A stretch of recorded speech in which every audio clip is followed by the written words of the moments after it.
Hey, welcome to our channel, South Haven Country Living. I'm Tiffany and my husband is Derek, and we are so glad that you joined us for part 2 of our backyard pickleball court build. Stones. We had so many stones. We put this between our houses, and there's a little bit bigger hill than what we sort of anticipated, and they had to do so many extra loads of stones. It was pretty unbelievable. I highly recommend, if you have a flat spot, to find a flat spot for your court. We had something like an extra $8,000 to $10,000 worth of stones. It's a lot. So if you can find a flat spot, it's a good idea to find a flat spot. Other than that, there's a couple of key parts here. You want to find a concrete contractor that has done sport courts before. You don't want just any concrete contractor. There are specific things that you need to do. There's a book about how to make a pickleball court that I will link in the description. But you could, anybody who's a concrete contractor could figure it out, but you need to guide them through some of the important steps. Some of the key things are to have rebar. Don't do a fiber, that will mess up the acrylic. You definitely have to have a vapor barrier. If you don't have the vapor barrier, that's going to cause problems for the acrylic. So now we have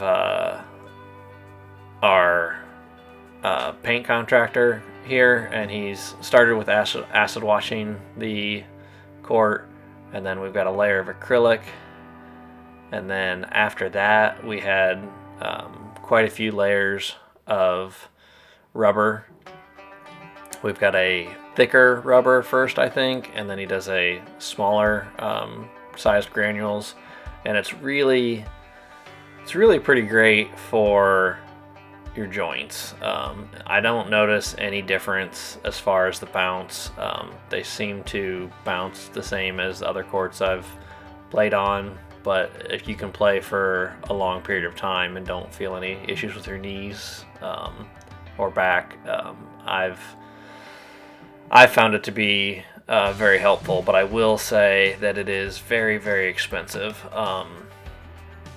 Gary, the guy who did ours, gave us a pretty good deal. I felt like I got several different quotes, and the range was from, I think, like 8,000 all the way up to like 28,000. The range was just wild. And I think we ended up going, I think it was around 10. And that included the cushion layer. Or the layers. I think there's about 5 cushion layers. And I'm getting older. My back hurts. My knees hurt. My parents play on this all the time. They've obviously way worse than me. And we felt like it was a nice addition. If you just go with the paint, you can do it quite a bit cheaper. You can probably find somebody who will do just the paint for somewhere between 5 and 8. It's somewhat reasonable to DIY it.